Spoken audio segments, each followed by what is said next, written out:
Hey gamers! Hello, hello! We're back with Ace Attorney Investigations! Yay! Really early stream, really quick starting soon screen. Bleh. Forgive me. It's earlier than I normally stream. Hello, hello! Hope everyone's doing good. We're back! We're back! Let's me fix my thingy. There we go. And let's continue where we left off. It's been 5/26. May 26th was the last time we played Investigations. That was 2 weeks ago. Over 2 weeks ago. My goodness, my goodness. But we're back. It's Christmas.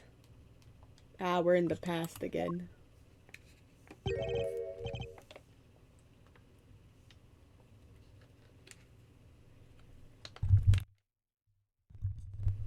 Hey, it's Miss Bound. Oh, Mr. Fender. Mr. Edgeworth. I'm so sorry about what happened yesterday. She looks rather tired. Has Mr. Von Karma finished interrogating you? Yes, though he really only seemed interested in how I melted those sculptures. You're here to see Mr. Tangaroa too? Yes, I'm terribly worried about him. Bleh. Detective Bad! Who arrested you? Detective Bad? What are you doing back there?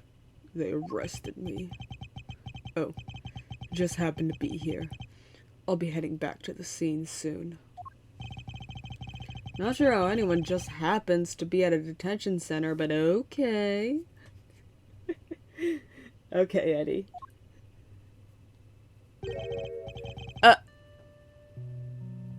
What happened to his hair? Good morning. Mr. Tangaroa, what happened to you?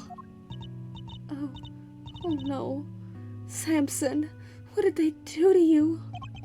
They didn't seem to want to let me sleep. I had no idea interrogations could be so involved. Sorry if I seem distracted. I think I'm a little tired. They're not letting you sleep? It's not police work, that's torture! What's going on here, Detective Bad?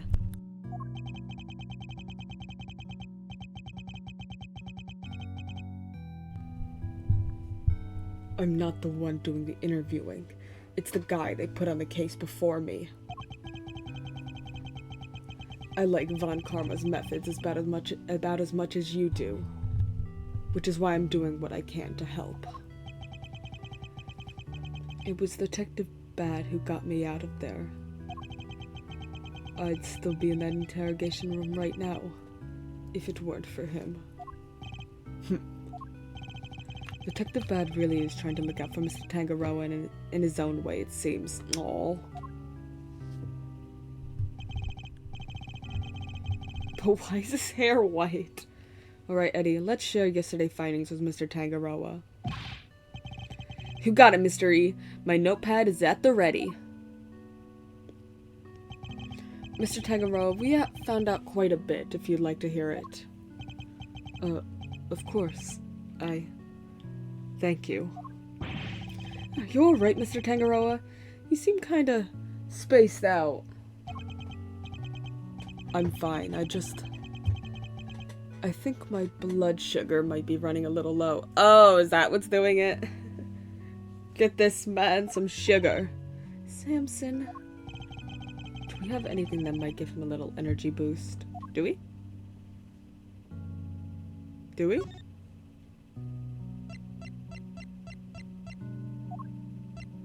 Oh, chocolate. Oh, Tangaroa's favorite. Yep, there we go. Huh? Is that chocolate? For me? Oh, those are the chocolates I... I wish I could just give them to you, Mr. Tangaroa, but the rules here don't exactly allow me to do so. Oh, that's a shame. But rules are rules, I suppose. Bad's gonna let him. Bad's gonna let him pass him by. There must be some way we can hand them to him. I hope Detective Bad is not... There must be some way. You know... someone who might feel bad. I hope Detective Bat is noting the meaningful looks in his direction. I just imagine everyone in the room giving Bad puppy dog eyes, and he's just like, what? Let me take a look at them. If they seem legit, I might consider passing them on to the suspect. Thank you, Detective Bad. My hero. I'm touched. Thank you, Detective. Yeah, whatever. Just sit tight.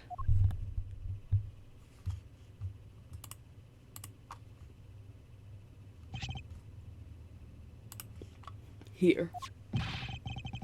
You don't know how much this means to me. Yeah. Just keep it down, will ya? For both our sakes. Of course, Detective. I wouldn't wish to put your livelihood at risk. Sorry, something was blocking my screen for a second. There, fixed it. Now to sample these treats. Detective, I apologize for putting you in a tight spot. I didn't do it for you. It was my call. I guess you're not such a bad guy after all. Oh, the sweetness. I feel like a man reborn. Were they your handiwork, Judy? Yes, how were they?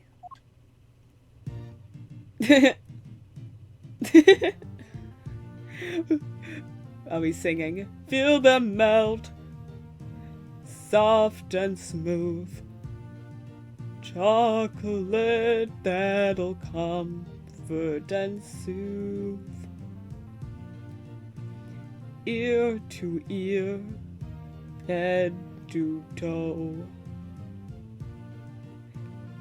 Smile and savor the taste as it flows. Wow, this is beautiful. That was beautiful, Tangaroa. Delicious.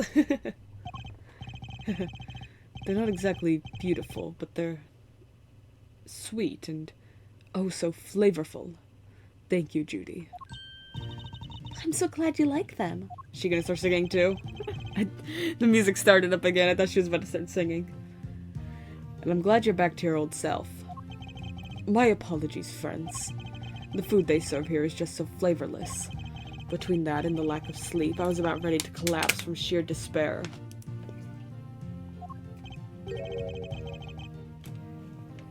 Wow. Is the food here really all that bad? Just the usual. French fries, ham sandwich, stuff like that. Yes, and yet I couldn't taste a thing. Oh? Anyway, I'm heading back to the scene. Before you go, Detective, do you have any new information to share? Oh yeah, you were right about the victim's identity. Frost worked as a sculptor in France, where he was known as Paul Halik. Artie Frost was Paul Halik? I never would have imagined. Poor Mr. Halik. So the famous French sculptor wasn't a Frenchman after all, huh? Well, this is hard to digest. This all would certainly explain why Mr. Halik was such a recluse and refused to show his face in public. He was busy working on his greatest masterpiece. Apparently, a bunch of Zodiac statues. Guess he'll never finish them now. Damn, that's so sad. He never finished his greatest masterpiece?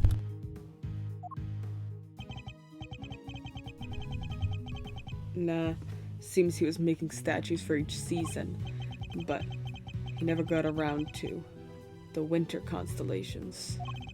The winter constellations? You mean Taurus and Gemini? So the two he made out of ice would have completed the set.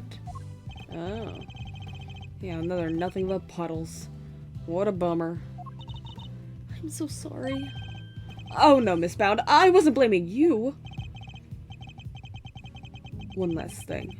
Seems he had himself a bit of a spending habit when it came to his work. Every statue cost him millions to make. Millions! Which means he was always strapped for cash. We're checking to see if there's any chance someone called in a debt. Guess not even famous artists are safe from money problems. Do you have any idea why he entered the confectionery contest? None. Guy didn't even tell his family. I see. Alright. I really gotta get going. I'll go fetch another guard. But I can't be hanging around here any longer. I'm just the detective. We'll see you again shortly.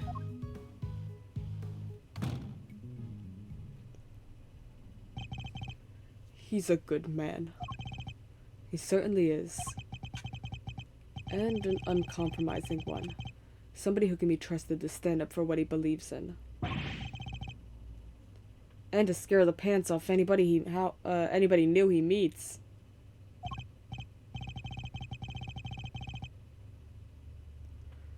Heh. Now, were you going to tell me about what you learned yesterday? Of course. Allow me to give you a full report.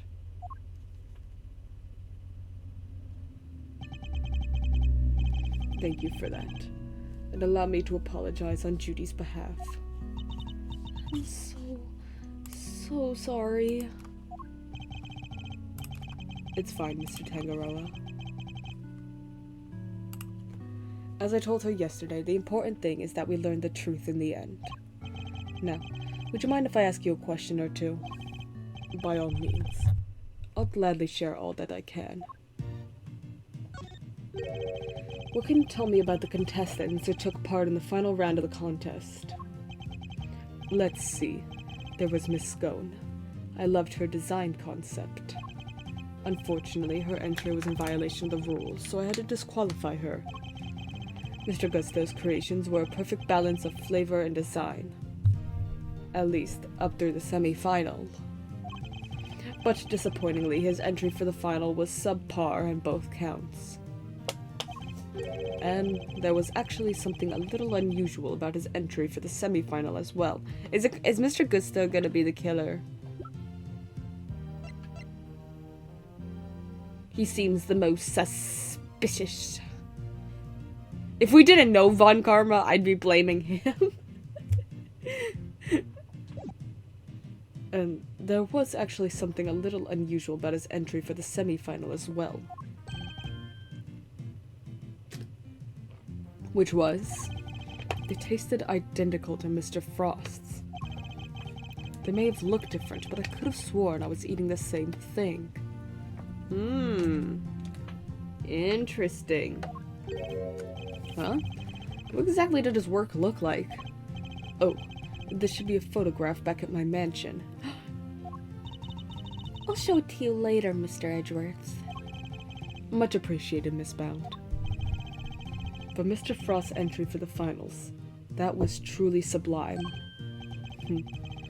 So were you able to finish judging it? Even though his body had been discovered in the meantime? Yes. I wasn't aware of what had happened until after I'd completed my assessment. Mr. Frost wasn't in his room when I visited, so I took the liberty of sampling a bit. Part of the lyre, I believe. I never tasted anything like it. It was like a dream. I was so moved that I burst into song. Wasn't the strings of the lyre, like, salty or something? Frost sculptures were scrumptious except for the lyre, which was salty, yeah. I'm sorry, but are you saying that the lyre tasted good? I'd like to hear more about that if you don't mind. You're quite sure it was the lyre you tasted when you sampled Mr. Frost's work? I'm certain of it. It was part of the Gemini sculpture, which was the only sculpture in that display case. Mr. Tangaroa, would you mind taking a look at this photograph for me? So the part you tried was the lyre, the one showed here without any strings? Oh, there were strings originally. That was the part I ate. Oh. So the strings were missing because Mr. Tangaroa ate them all? And he enjoyed them? Miss Scone told us she ate a part of the lyre as well, but she said it was far too salty for her to finish. Then it's true. The truth is, I suspected for a while that there might be something wrong with my sense of taste. Oh! Something wrong? How so exactly? There's a taste disorder characterized by an inability to detect salty flavors. Oh, okay. I do know about that, and I suspect I've been suffering from it. I eat so many sweet foods on a daily basis that it took a while for me to even notice. But there's no denying it now. That would explain why the food here seems so bland to him. What? But your taste buds are your livelihood. Even if there were some long-term treatment option, I highly doubt a total cure for your condition exists. Nevertheless, you should put in a request to the police for a proper evaluation. Oh, that won't be necessary. I have a recipe for a cure back at my mansion. You do? I do. You could take a look at it for yourself if you like. Samson, we can't show that recipe to just anybody. Judy, Mr. Edgeworth is hardly just anybody. He's my attorney, and I have no secrets from him. Yes, you're right, of course. If that is what you wish. What on earth is this secret recipe for a miracle cure that they've been hiding?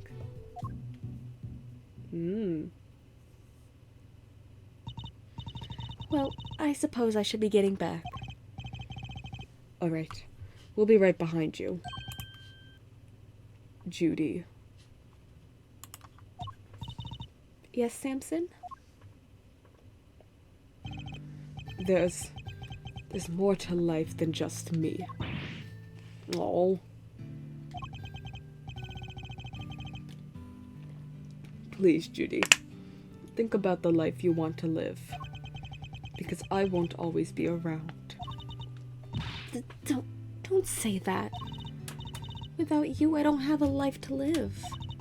So I'll be waiting, right there at the mansion until you come home. Oh, Judy. Now, if you'll excuse me. Wait, Miss Bound. Judy. Whoa, she seemed really upset. I thought I saw tears in her eyes. Why do you even say all that to her? Because I worry about her. She can't keep putting my needs ahead of her own. What do you mean? The Halik collection, the candy making. It's all because she thinks these things will make me happy. She never thinks about what she wants, what she likes. I just want her to be her own person and to choose her own destiny. The last thing I want is for her to miss out on all that life has to offer because of me. I guess that makes sense.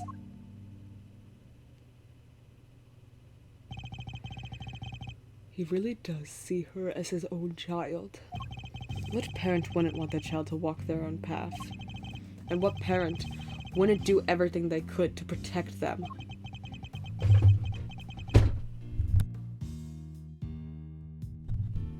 I know exactly how he feels in this moment.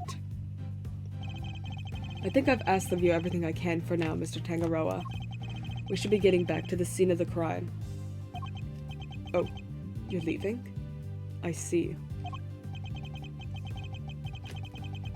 I suppose I'll be going back to the interrogation room for another session. Oh, yes, we'll have to do something about that. You'll speak to the police for me? That too. We'll be putting something else in place as well. An ace up our sleeves for when the time comes. I look forward to learning more. I'm counting on you, Mr. Edgeworth. We'll be back to brief you, Mr. Tangaroa, every day. And Judy, too.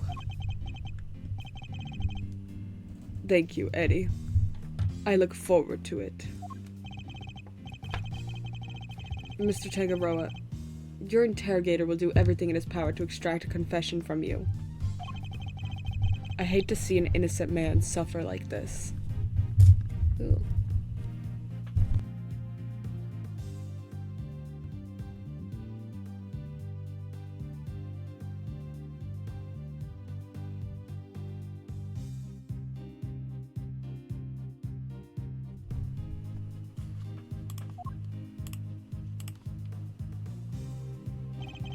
But please, you have to do everything you can to hold out. If you can't, Mr. Von Karma will use that confession against you for as long as this case lasts. And it will make it much harder for me to save you. I understand, and I'll try. I won't give up until you're out of there, Mr. Tangaroa. You have my word on that. Let's go. Let's go, Gregory.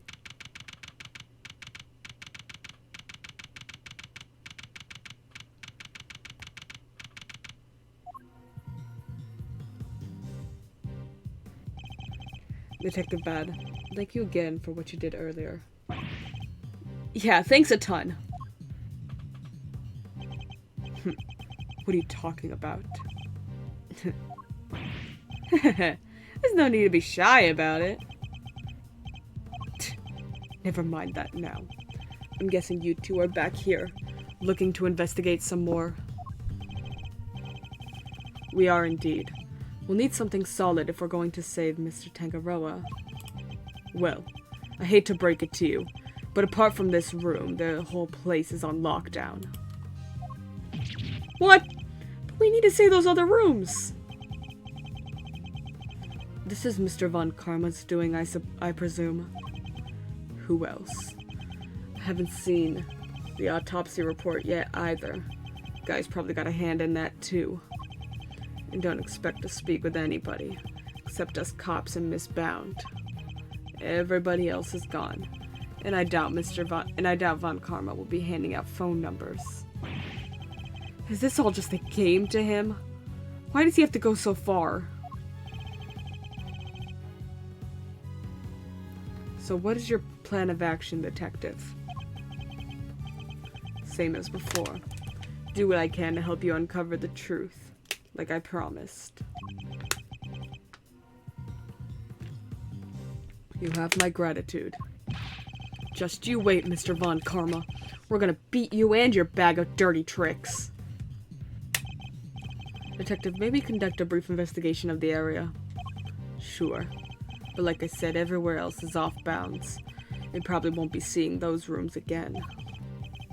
That's fine. As long as there's some way of continuing the investigation, we'll make do.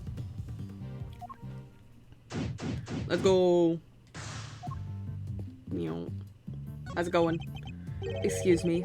May I ask what you're investigating? Sir, I'm analyzing the fountain water to see what might be in it, sir. And what'd you find?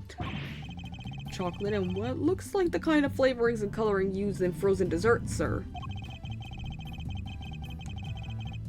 The composition of the chocolate seems to be the same as that of Mr. Tangaroa's work.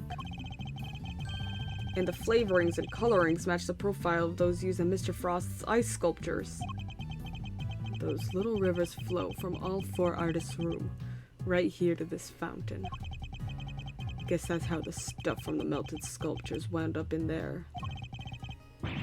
That's not all, sir. We also found blood. What? Why is there blood in the water? For the sharks!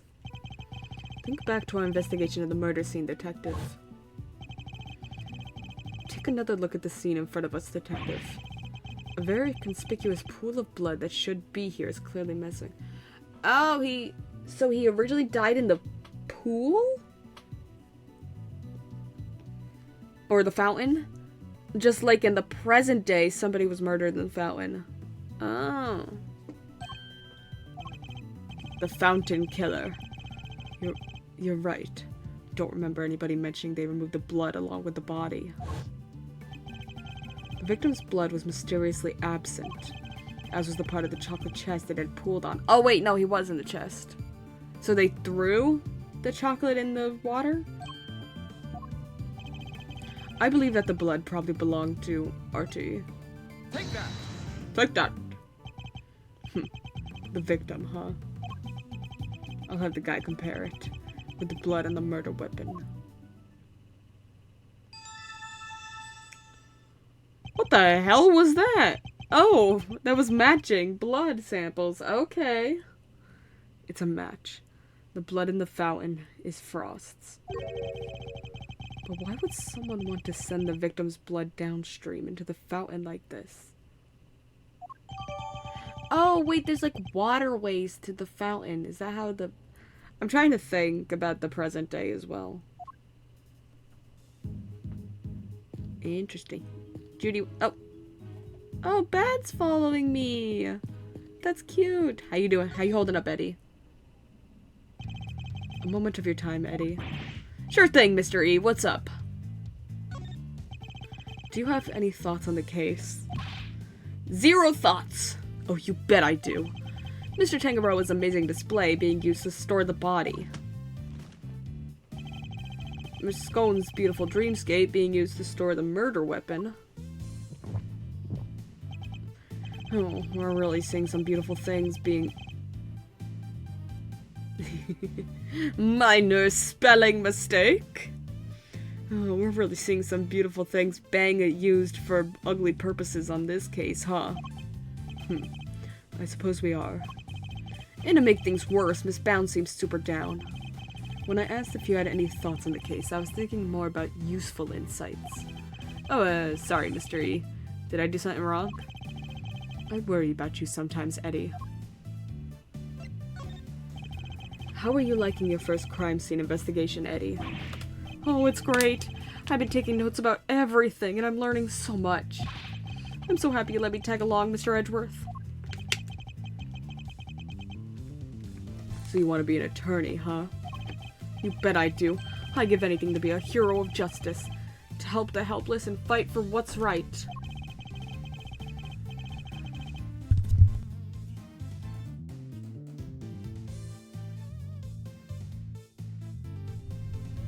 The first time I saw Mr. E do his thing in court, I knew I'd found my calling. You know, cops look out for people too. Sure. But I want to be an attorney.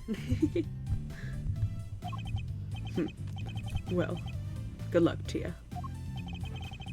I get the feeling Detective Bad might be pining for an apprentice of his own. Gumshoe!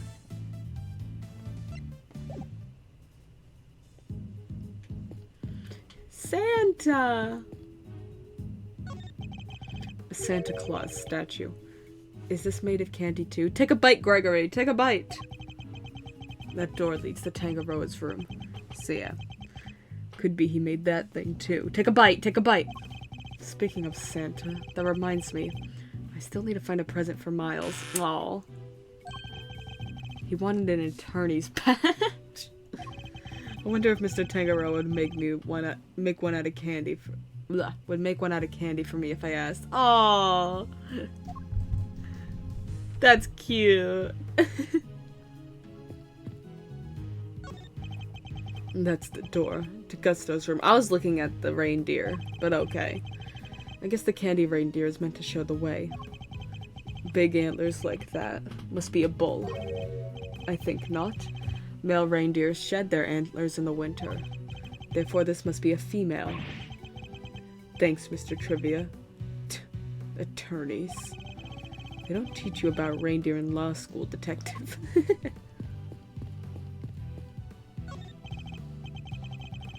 Miss Bound, we're here to continue our investigation. Oh, Mr. Edgeworth. I'm so sorry about earlier. She's still looking kind of down in the dumps, Mr. E. She must have been greatly taken aback by what Mr. Tangaroa had to say. I found the photograph of the semi-final entries for you. Here, it's all yours. Frost, Scone, Gusto. Wow, Miss Scone sure knows how to make a cute cake. Yes, Samson loved her design for that one. But he loved the designs and flavors of Mr. Gusto and Mr. Frost's entries too. Only problem was, as Samson mentioned earlier, they tasted exactly the same. However, their respective entries for the final tasted nothing alike, it seems. Was there anything else of note that changed between the semi-final and the final? Nothing major, but I guess there was one thing. Mr. Gusto's son was always here with him throughout the contest, but he was nowhere to be found during the nowhere to be seen during the final. The son's the killer! Why would his son come and hang out at a contest venue of all places? You sure you're happy for us to keep a hold of this? Of course. I hope it helps with your investigation. Oh, and I also have the book containing the recipe for the cure Samson mentioned. We've seen this book before. It was in the chocolate frame in Tangaroa's room. That's right. He put it on display there so that everybody could see the grand prize. What? The cure is in the ultimate cookbook? So it's not a book of dessert recipes, I take it. Oh no, we told the contestants, of course. But I guess nobody told you yet.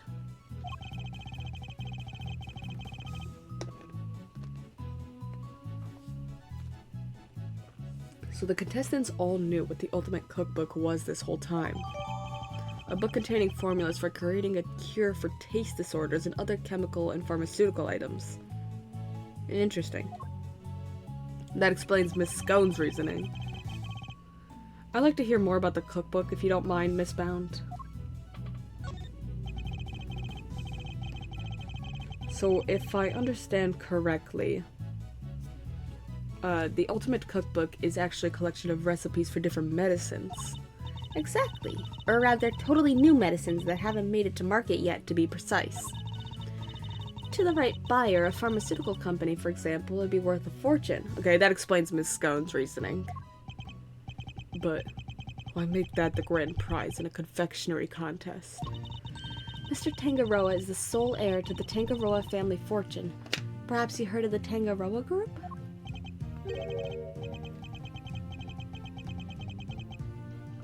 The Tangaroa group? Yeah, I think I've heard of them somewhere before. It's a major pharmaceutical corporation. Sells like all kinds of pills and poisons. Oh yeah, that new Cold Killer Pro has been making some real waves since it went on sale. Cold Killer! I always reach for a Cold Killer when I'm feeling under the weather. Which is never as far as I've seen. I'd like to hear more about the Tangaroa group if you don't mind. So did Mr. Tangaroa not want to take over for his parents and go into the family business?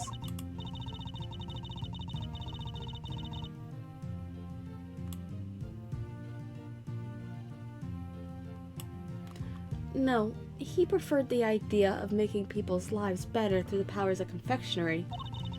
And his parents supported him in his quest to become the best in the world. Then when they passed away, he inherited the cookbook. But why would he make such a valuable heirloom a mere contest prize? He's been hounded by so many people looking to make that book their own. He was tired of it. But it would have been an insult to his parents' memory simply to give it away. So he decided to find somebody he felt was worthy of it.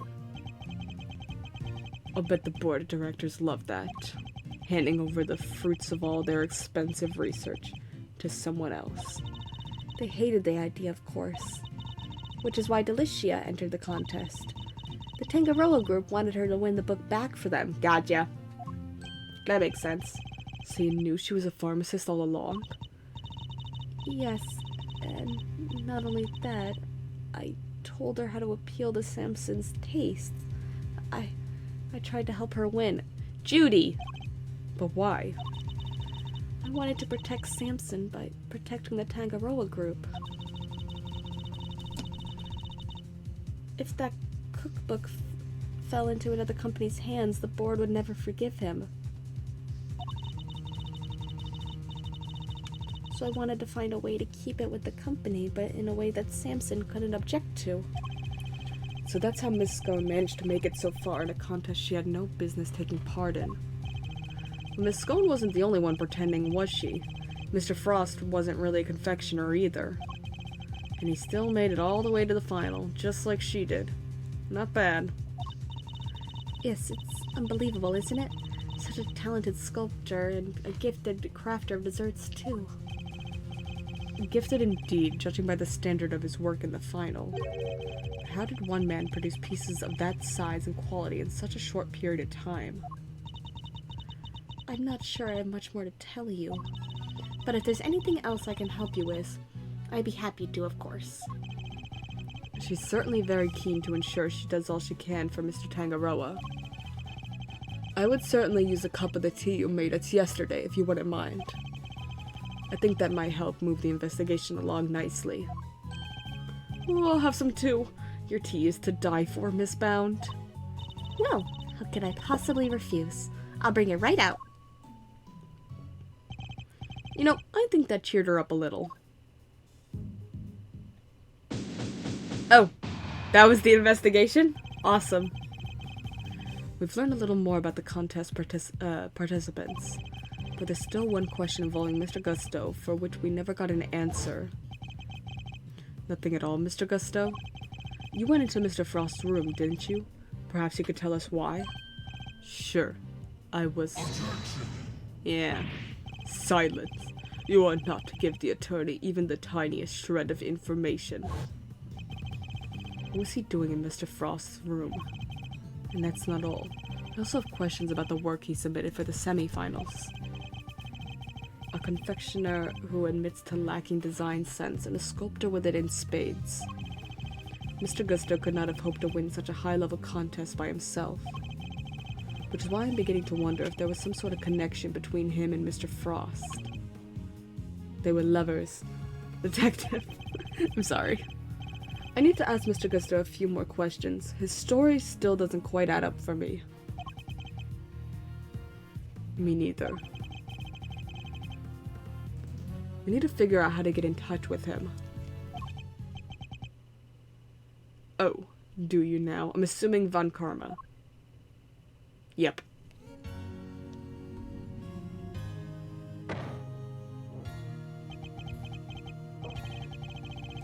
Good luck with that, because I have no intention of allowing it. Mr. Von Karma?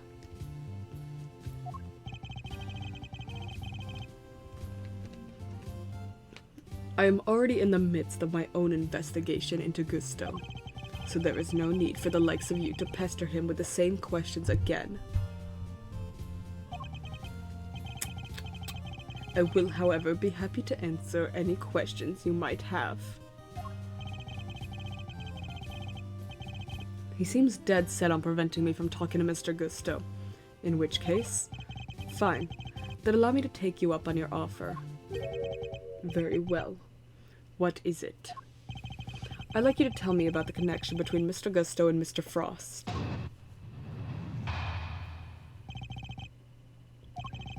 The connection between Gusto and Frost. It was simply a matter of coincidence. They both happened to be taking part in the same contest. That was the whole testimony? Was that the shortest testimony we've ever had? That's hilarious. And that's all? That's all I have to say to you. What? Why, that doesn't help us at all.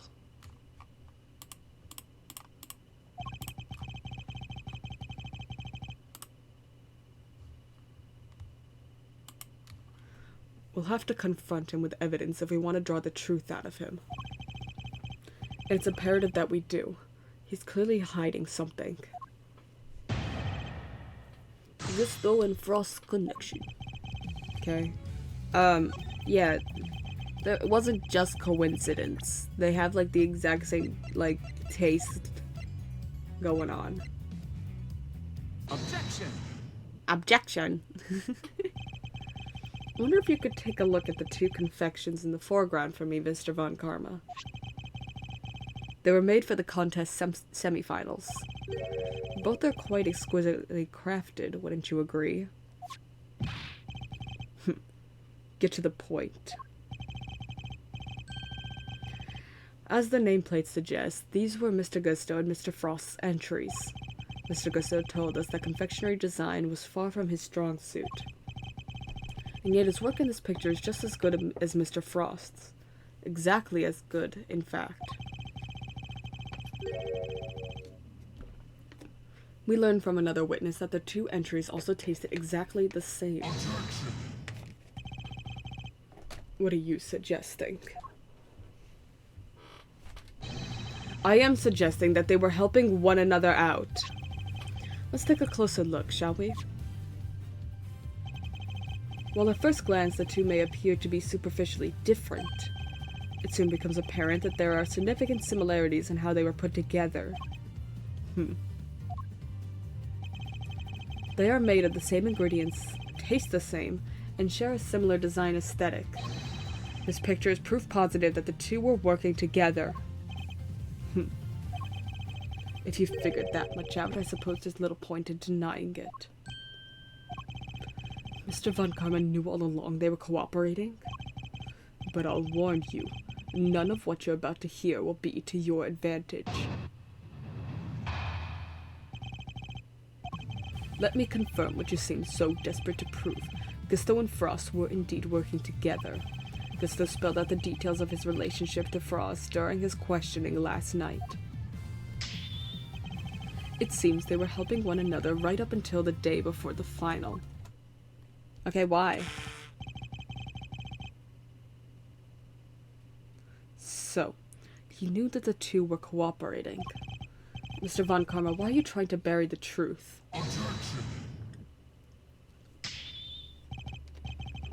Please, enough with the petty slander.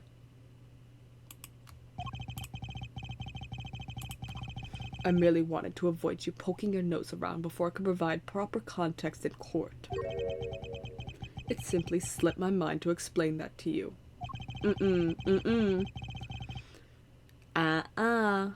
It doesn't explain why he's being so slippery with the facts, though. I need to figure out what it is he's hiding. I can't let things end like this.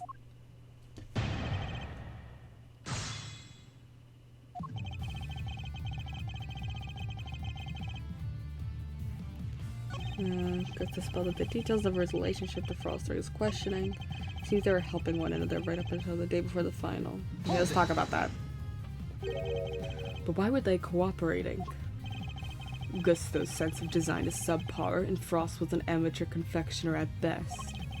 Neither of them stood a chance of making it through the contest alone. So what was their endgame? Why cooperate only until the day before the finals? Gusto claims to have ended the scheme. Allegedly, he wanted to win the final on his own merits. His one and only goal really was to be crowned the world's best confectioner. And his pride would not allow him to do so with the help of another. Cheaters can only ever win hollow victories, I guess. I was under the impression that their collaboration had only lasted through the semi-finals. But I'm starting to think it might have lasted up through the final itself. Mr. Von Karma, I'd like to ask you some more about how long they worked together for, if you don't mind. If you must. Gusto's sense of design is subpar, and Frost was an amateur confectioner at best. The two cooperated until the day before the final, then decided to compete on their own merits. Okay, but yeah, his sculpture was delicious anyway.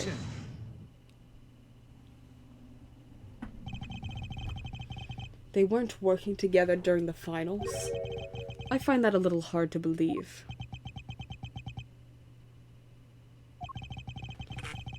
Miss Scone is on record as having described Mr. Frost's creations as scrumptious.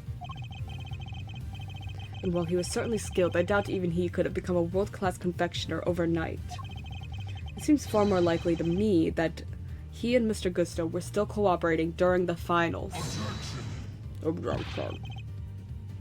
How many times must I explain this to you?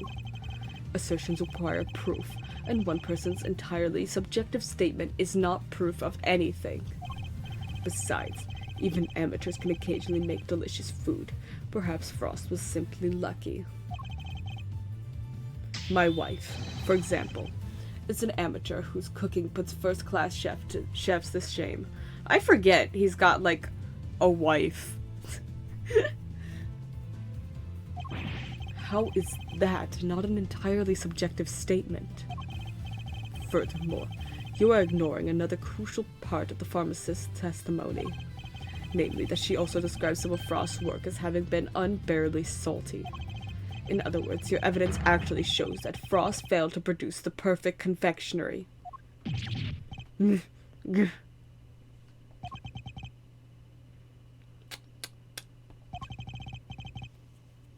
No more objections, I take it.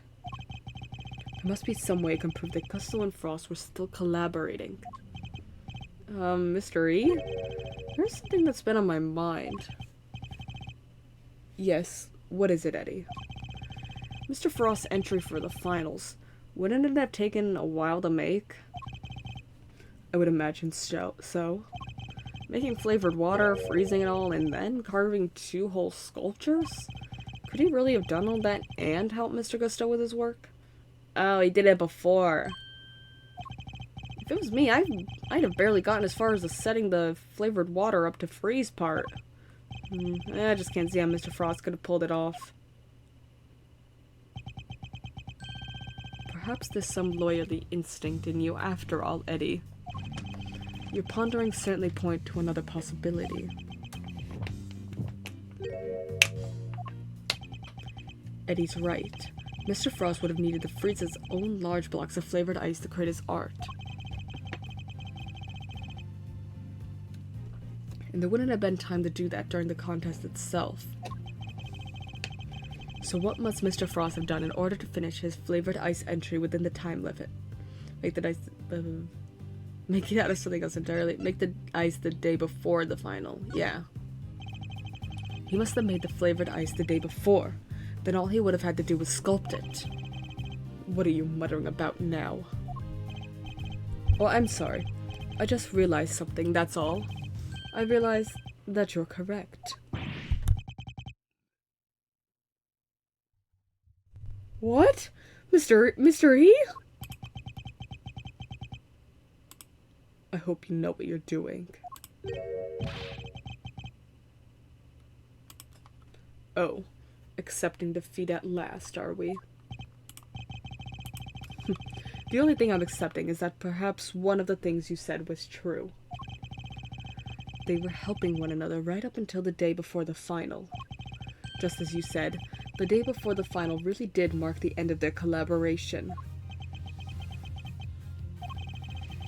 Mr. Frost's entry was carved entirely from blocks of flavored ice. Ice which would have needed at least a day to freeze. And whose flavors would therefore have already been prepared by Mr. Gusto. Yes, which lines up perfectly with what Gusto told me, that he helped Frost until the day before the final. In that case, why didn't Mr. Frost reciprocate and help Mr. Gusto in return? I can hardly be expected to read the minds of the dead. Objection! Perhaps not, but I imagine Mr. Gusto could tell us. Why don't you let us speak with him?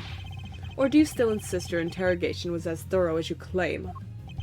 How dare you call my methods into question? It's not my intention. I just don't understand why you would obstruct a perfectly valid line of inquiry. Inquiry?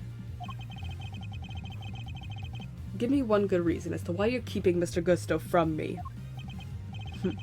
One good reason. Certainly. Because you're the opposition. The how and why of Frost and Gusto's collaboration have absolutely no bearing on this case. Yes, it does! It has motive! It gives motive! What do you mean? How can you possibly say that without any certainty?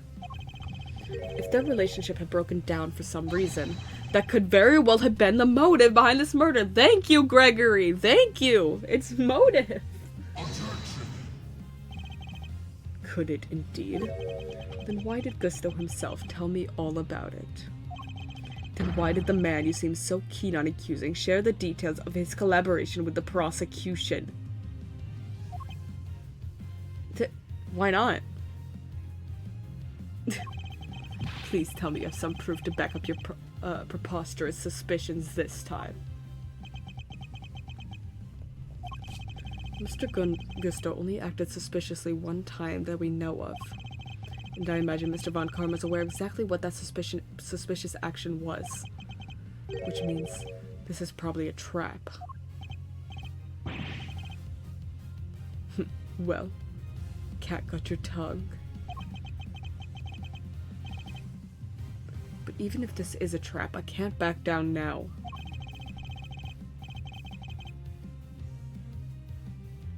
Mr. Gusto snuck into Mr. Frost's room, and we still don't know why. That fact alone is reason enough to suspect him. If that's your only concern, then allow me to clear it up for you. I knew it. It was a trap. I was saving this for the trial, but consider it a taste of things to come. Plus, I'd hate for the proceedings to drag on because of your needless interjections. Here. Take a look at this. That's... oh.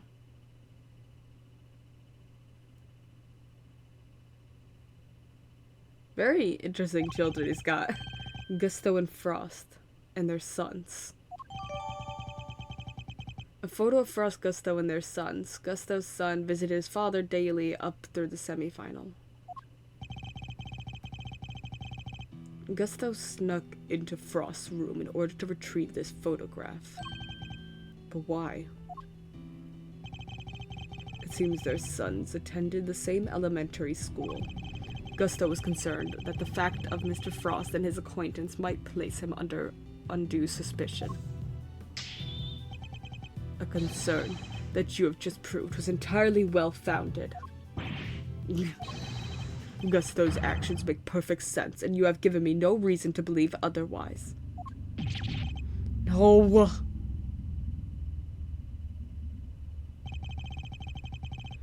He's never gonna let me talk to Mr. Gusto. Now, if you are quite done obstructing my investigation, I have things to be getting on with.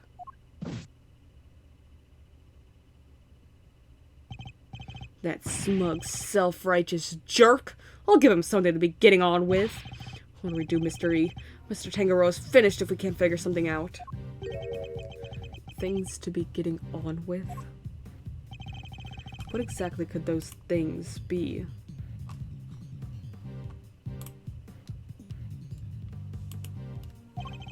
He has a body, a murder weapon, and a suspect in custody. If the prosecution means to pursue Mr. Tangaroa, surely they have all they need. So why is Mr. Von Karma still investigating the scene of the crime? Something on your mind, Mr. E? We're missing something. Something important. Mr. Von Karma has everything he needs to proceed with the prosecution of Mr. Tangaroa. And yet he still doesn't seem entirely confident of his case. If he was, why refuse to share information with Detective Bad? Who else? Haven't seen the autopsy report yet either. Guy's probably got a hand in that too. 24 hours post-murder and there's still no autopsy report. In addition, we still haven't solved the mystery of what happened to the evidence that went missing. Take another look at the scene in front of us, Detective. A very conspicuous pool of blood that should be here is clearly missing. You're right. Don't remember anybody mentioning they removed the blood along with the body. Evidence that turned up not in Mr. Tangaroa's room, but in a most unusual place. The fountain. It's a match. The blood in the fountain is Frost's.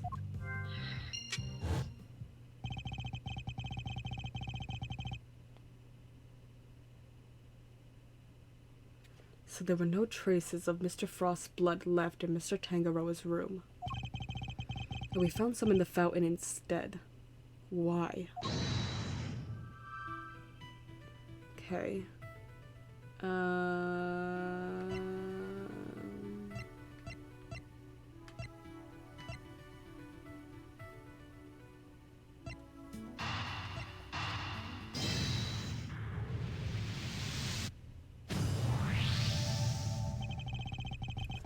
Mr. Frost's blood went missing from the crime scene, but traces of it showed up in the fountain. Why go to the trouble of removing the blood from the scene after the body had been discovered? And why only the blood? Surely the body would have also been in the way? Wait, could someone have moved the body aside to get to the blood? Did somebody move the body aside in order to get to the blood that was in the chest? But why?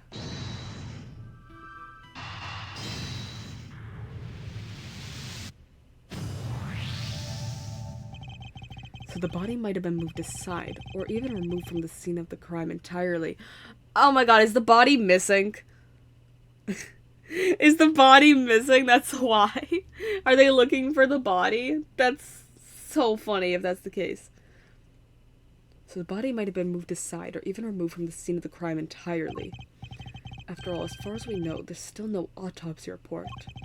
We've learned plenty about the murder weapon and the suspect, but very little about the body itself. Our assumption thus far has been that the body had been recovered by the forensics team. But what if that assumption is false? What if Mr. Von Karma wouldn't show Detective Bad the autopsy report out of something other than spite? What if we've been thinking about this the wrong way around all along? What if... hear me out. Crazy. What if he's still alive? What if he's still alive? What if there was no victim? What if we've been thinking about this the wrong way around all along? The question isn't why did Mr. Von Karma hold back information about the body? It's did Mr. Von Karma even have any information about the body in the first place?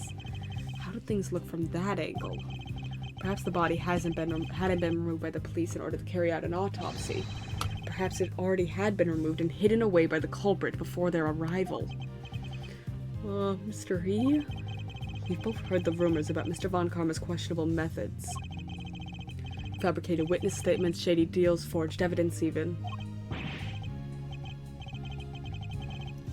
Sure, everybody's heard of that stuff, but what's that got to do with us right now? I would never judge a person on the basis of rumors alone. Even Mr. Von Karma. I've tried my best not to let my preconceptions color our interactions with him. Nonetheless, it appears he may indeed be willing to twist the truth to his own ends. Twist the truth? You mean he's been playing dirty? I fear he might have been, and still is. And I'm not about to let him get away with it. Where's the body? I'm returning to the prosecutor's office. Don't breathe a word about anything to that infernal attorney. Hi. Yes, sir. Hold it. Yes, what is it now? I have a few questions, Mr. Von Karma, about a certain fact you've been keeping from us.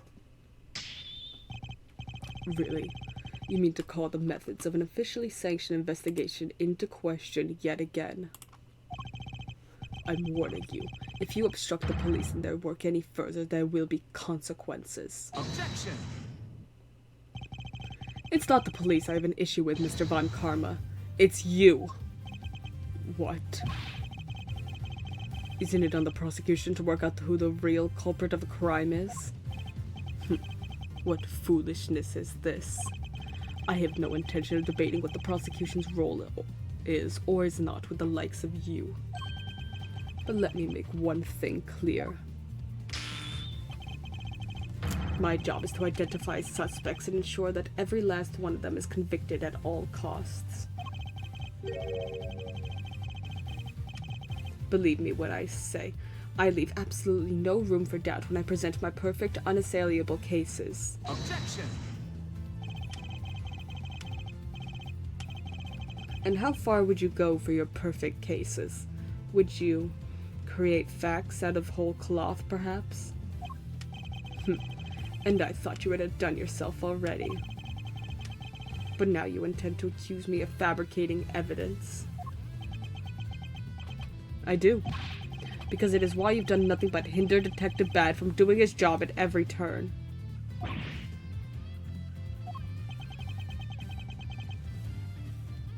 What are you talking about?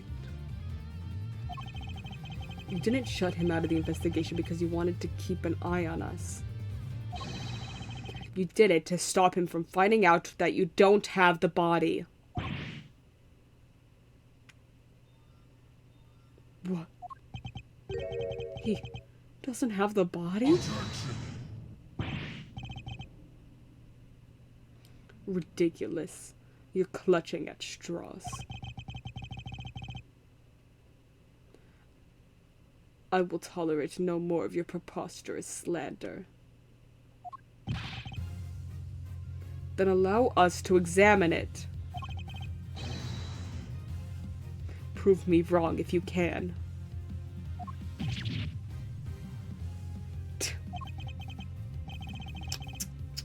I'm afraid you'll have to try a little harder than that. I am under no obligation whatsoever to prove your baseless accusations one way or another. Objection! As you must have seen for yourself, a piece of bloodied chocolate is missing from the scene of the crime. Why did it disappear, and where did it go? What does it matter? Some blood went missing from the chest, where the body was found. So what?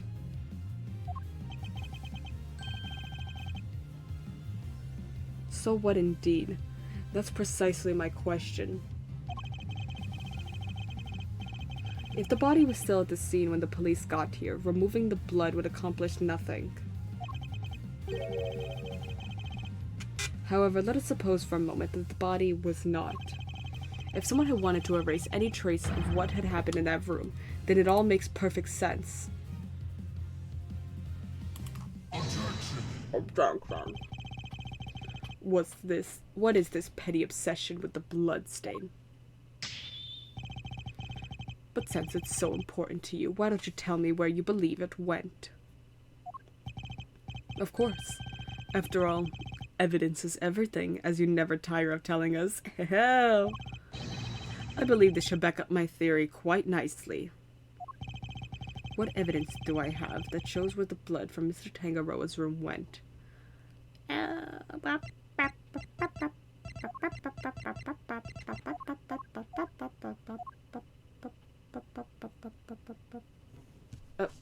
my thing's stuck. Come on.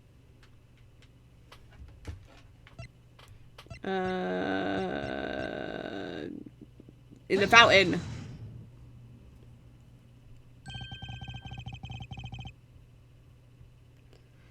Traces of the victim's blood were found in the fountain.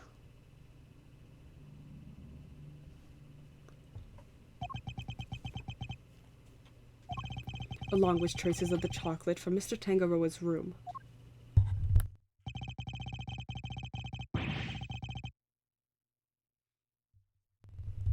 I believe the missing piece of blood-stained chocolate was dumped into the stream that flows to the fountain. Which strongly points towards one certain fact.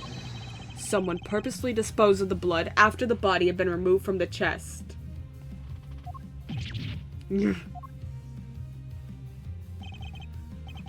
Mr. Von Karma, where did you find the body?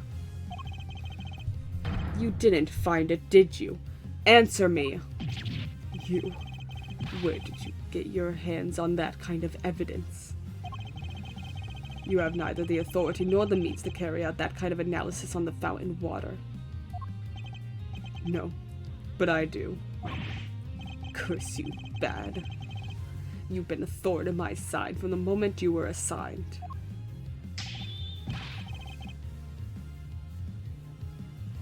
Well, no longer.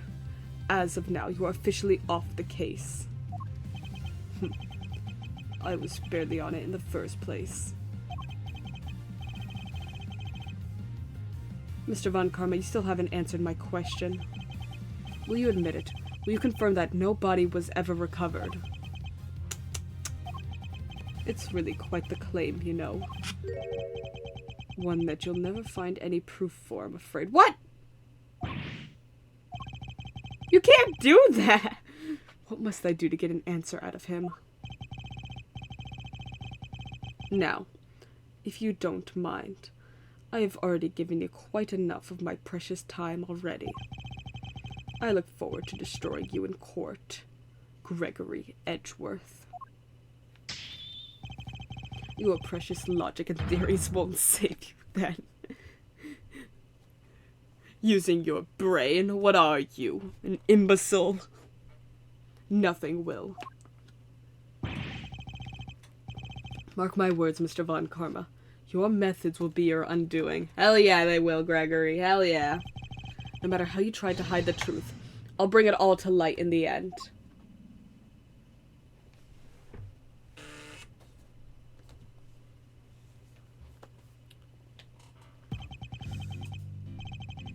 Forgive me, Detective. I didn't mean to put you in a difficult position. Don't sweat it. It was always gonna end this way.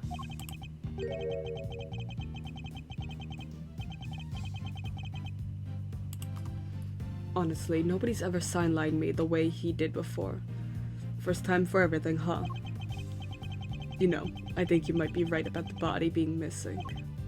I am, and I'll prove it in court. Well, if there's anything I can do to help, just say the word. Since, you know, I'm off the case now. That's very kind, and I'm sorry to keep asking favors of you, Detective Bad, but there is one more thing.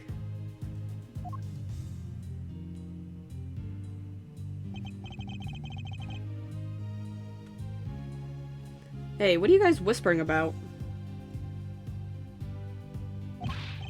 Come on, let me in on the secret.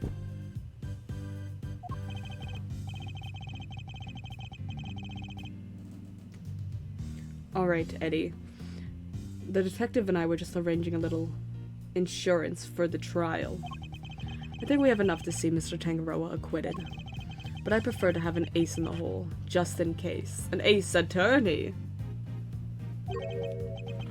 And? What is it? You'll find out in the courtroom. Wait, what? You're letting me join you? Yeah, you're his weird girl assistant. Of course I am. You are my assistant after all. Yeah!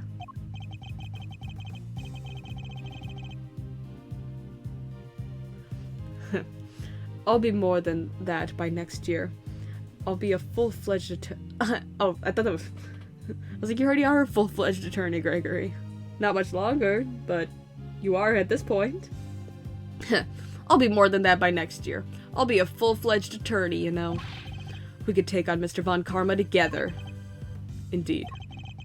Though I'm hoping we'll have freed Mr. Tangaroa by then. But if we're up against Mr. Von Karma, I guess we can't rule out the possibility that this might take some time. Right, but we'll do everything we can in the meantime. I know you can beat Mr. Von Karma, Mr. E. I believe in you.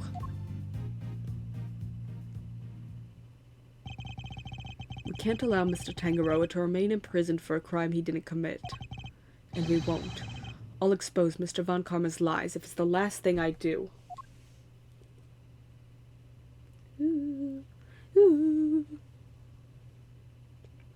To be continued. Wow, wow, wow.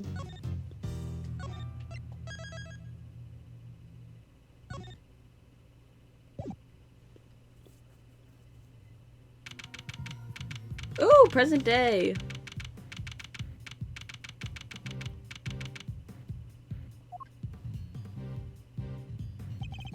And that's pretty much how things went down.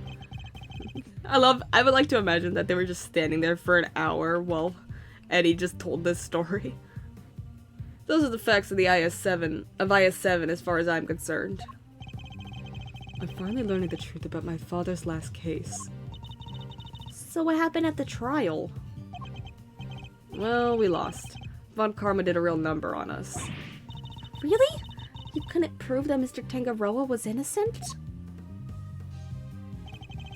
We could prove it alright. Had a decent little pile of evidence in our favor. Problem was, we underestimated Von Karma. He fought even dirtier than we'd feared. I can imagine. Secure conviction at all costs. That was always his guiding principle. What do you mean you can imagine? You were there! You can't retcon Edgeworth not being there. He was there for this case. He was in the court. Yeah, ain't that the truth. Anywho, the trial dragged on and on. The whole thing took about a year in the end. I'll never forget the day the verdict came down. Yeah. He was there for that one. December 28th that following year. It's April now, so... Woo, mama. We're talking over 17 years ago. Remember, Edgeworth? Remember? That's when your dad got murked in the elevator? Time sure does fly, huh? December 28th. Yeah. Okay, thank you. You can't retcon that. He was there. I was there that day, 17 years ago. Sitting in the courtroom gallery.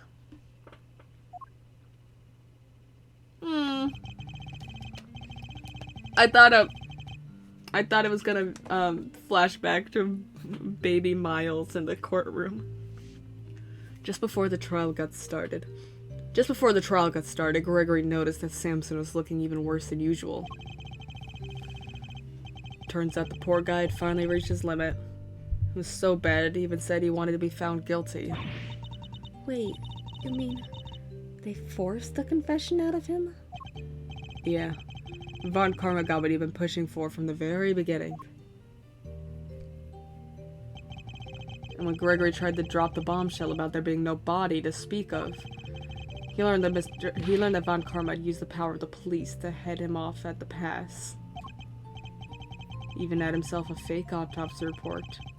But that wasn't the end of it. Von Karma had gotten Samson to falsely testify against himself to being an accessory to murder in court. Combined with his confession, the poor guy's goose was well and truly cooked. But Gregory still had his ace in the hole, though. The same ace he asked Detective Bad to help him with. Exactamundo. He knew he needed one last card to play if they squeezed the confession out of Samson. So he had Bad record all of Samson's interrogations. I guess Detective Bad really wanted to know the truth too, huh? We all did. But he was a trooper. Stayed with the case even after Von Karma took him off of it.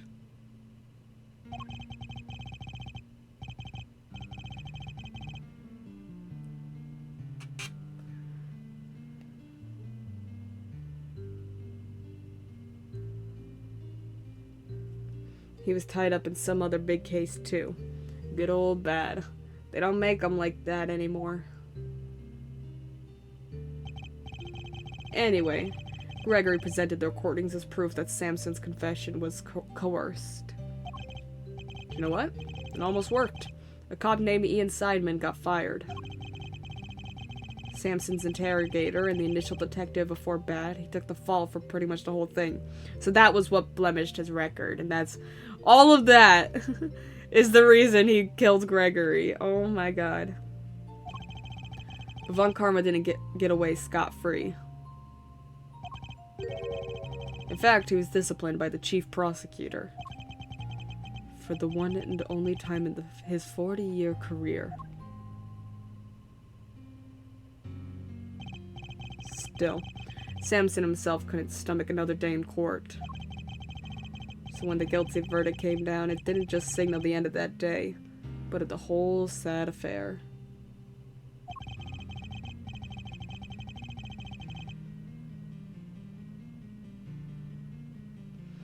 I don't remember a lot myself, but my father's face when they declared Mr. Tangaroa guilty.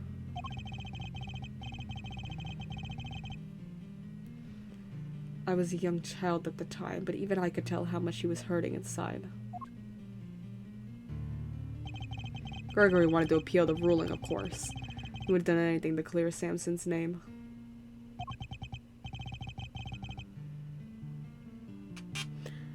But then, well, you know what happened next. Poor guy. He never got the chance.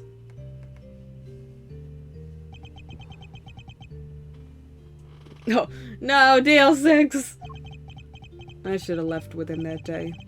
I'll always blame myself for not doing that. If you were in that elevator, you probably would have been accused of being the murderer. But I shoved that aside and obsessed over something else instead. Or rather, someone else. I hated what you did. Hated you for choosing to stick with Von Karma.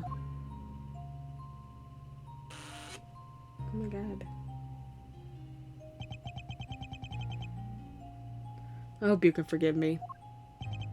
No, you had every right to hate me. I went on to become a prosecutor as planned, and that's when Mr. Von Karma showed me this case file. According to these records, Mr. Tangaroa was convicted as the main culprit in Mr. Frost's murder. Nope, that's not right. Samson was convicted as an accessory to murder. Oh. Strange. The file clearly states that he was the perpetrator. Plus, I'm fairly certain that all of Mr. Von Karma's cases were successfully solved. Mind if I take a peek at those? He changed the verdict to fit his narrative. That's crazy. This file's been doctored. The part about the verdict, it's been changed. What? Here, feast your peepers on this. Samson Tangaroa, age 39, organizer, confectioner contest. Victim's body was found inside one of his creations, leading to his arrest. While in detention, Tangaroa discovered that he had a taste disorder, which was subsequently cured via medication. Verdict: convicted as an accomplice based on his confession. Convicted as an accomplice? That's a copy of the file they have on record at the courthouse. Then why is my copy so different? Well, you said it came from Von Karma, yeah? My guess is he didn't want Gregory's son thinking there was a murderer out there still at large. Didn't want you looking into it again before the statute of limitations was up. So everything I believed about the case was a lie? Like they say, we all gotta start somewhere. What's important is you know what's what now. Statute of limitations may have run out, but the truth's still out there, you know. I inherited Samson's case when your old man passed. Prosecution handed it off to somebody else, too. The great Von Karma wasn't gonna bother facing off against a rookie like me, was he? Anyway, long story short, the killer was never found, and Samson was found guilty instead. That's terrible. Is there really nothing we can do to help him? Not without the real perp, I'm afraid. Until then, his confession stands. Speaking of which, I didn't find out until after the verdict had been handed down, but Von Karma had threatened Samson and made him a deal. Told him if he didn't confess, he'd make sure Judy was convicted instead. Oh. How could he? Samson knew there was no way Judy could have done it, of course. But he wasn't going to take any chances, so he did what he was told and confessed to keep her safe. Now riddle me this, Milesy boy. Why do you think Uncle Eddie just happened to be in the prison the day Bronco Knight died? Ah, that's right. You were there to see Mr. Tangaroa. Bingo! Judy and I both promised we'd visit him every day. I didn't quite keep that promise. But Judy did. She never missed one visit in all these years. Come rain or shine, she always showed up. But none of that changes the fact that Samson is still being unduly punished day after day.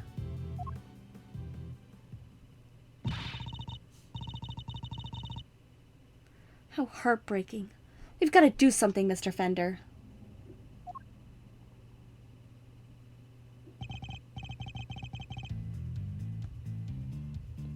Well, kiddo, that's actually why we came here.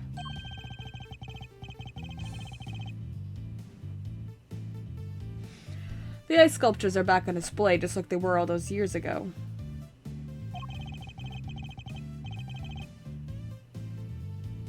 And we're gonna see what we can find out. Right, Miles Areno? I'm a prosecutor, Fender. I don't look at these things in the same way as you or my father. Miles.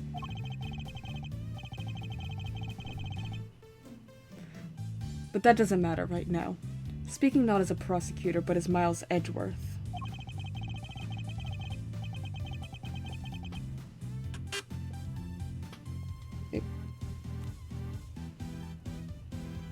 I want to know the truth behind both these cases, and I'm not leaving until I do. You really are old Gregory's son, through and through. Alrighty then. Now that that's sorted, we can really get to work. Good thing I brought the IS-7 case file and evidence with me today, huh? Here, documents first. Who doesn't love paperwork, am I right? The parts in red ink are my annotations. Awesome. Thank you, Fender. And here's some evidence for you. Enjoy. There's quite a few, so I'd take a minute to scope them out if I were you. Small mountain of evidence from the IS-7 incident received from Fender. So do we have all the evidence now?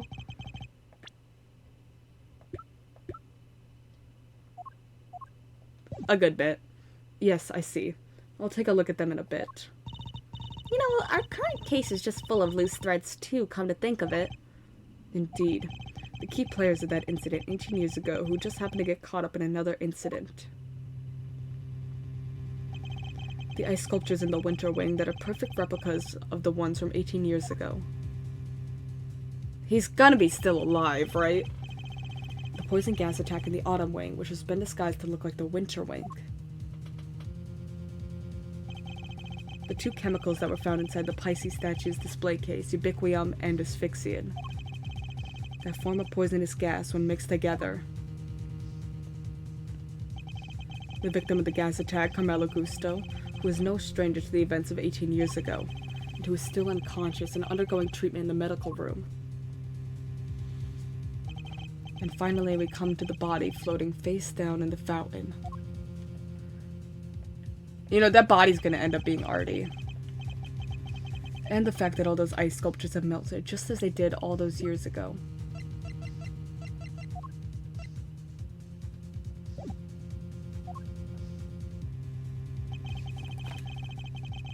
The events of the present day would appear to be intimately linked with the events of the past, which means they may be able to help us learn more about what happened 18 years ago. Sounds good to me. Let's get investigating. Objection. Oh, no you don't. Aren't you forgetting somebody? I could have sworn this is my investigation. I forgot you were here. Yes, this is right. I do hope you aren't intending to obstruct him in his duties, Mr. Edgeworth. I would hate to have to add a guilty to my report to the committee. What am I guilty of now? Of course not. I'm simply offering once again to do what I can to help with the investigation. Your offer is duly noted and duly declined. Ugh, she isn't pulling any punches. The identity of the body from the fountain is currently being ascertained. It is only a matter of time until we have all the information we need. Perhaps I can help you speed that process along. I think I have an idea of who our mystery victim might be. What? Really? Then you have to tell me. It's the law. Very well. Maybe it isn't just the ice sculptures that have resurfaced after 18 years. The body in the fountain may also be a visitor from the past. It's got Artie, right? Take that. I believe that the body in the fountain is that of the man who was murdered here 18 years ago. Mr. Artie Frost. What? You're saying that was poor Chili Winks? Wait, who the heck is Chili Winks, or Artie, or whoever it is you're talking about? Artie Frost was a famous sculptor, Eustace, although he was better known as Paul Halik. The sculptures on display here are all his works. No way. Sounds like he did well for himself. Always good to encounter a fellow winner. Mr. Frost was also the victim in the IS-7 incident. Judge Gravel knows about the IS-7 incident? Mr. Edgeworth, the IS-7 incident is an 18-year-old case. And according to police records, the victim's body was recovered and an autopsy duly carried out. Sure, that's what the records say, but the records can't always be trusted. What are you insinuating? Now, while the records say stuff like body totally recovered, the defense back then begged to differ. Not that it stopped the prosecution from shutting them down hard, of course.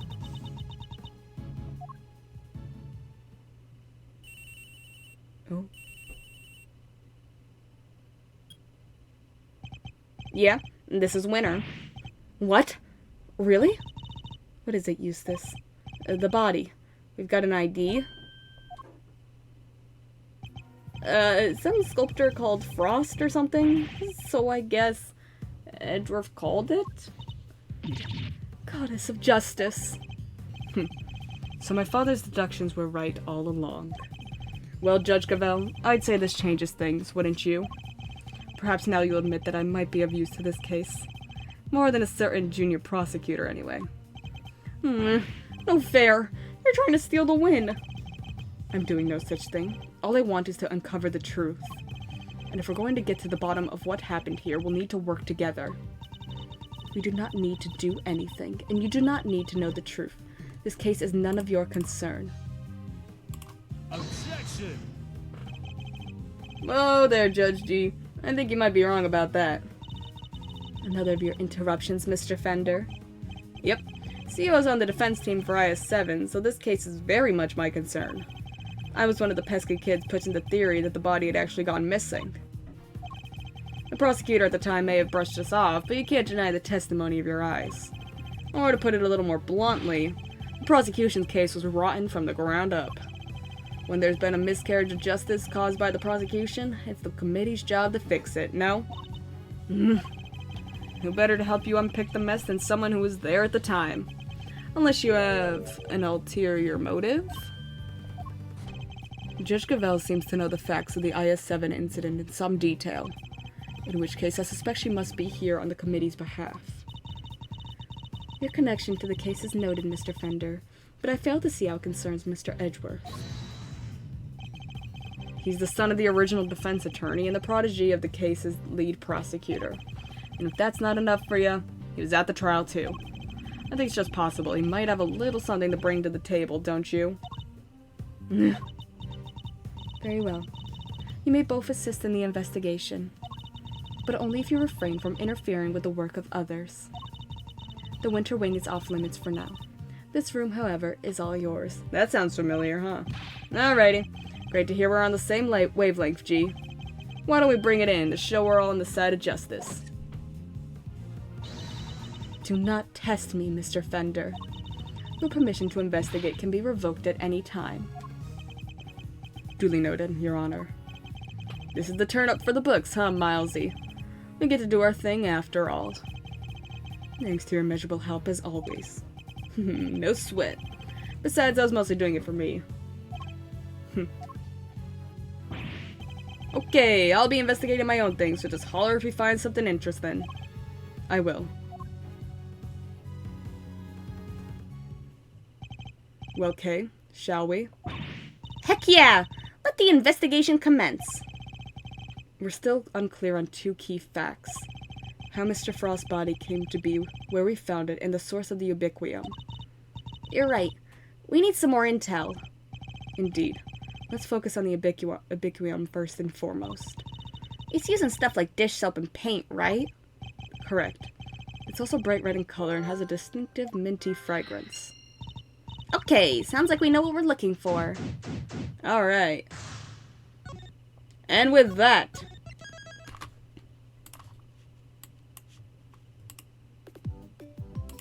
that is where we'll leave off the stream for today. Thank you all for joining me and watching.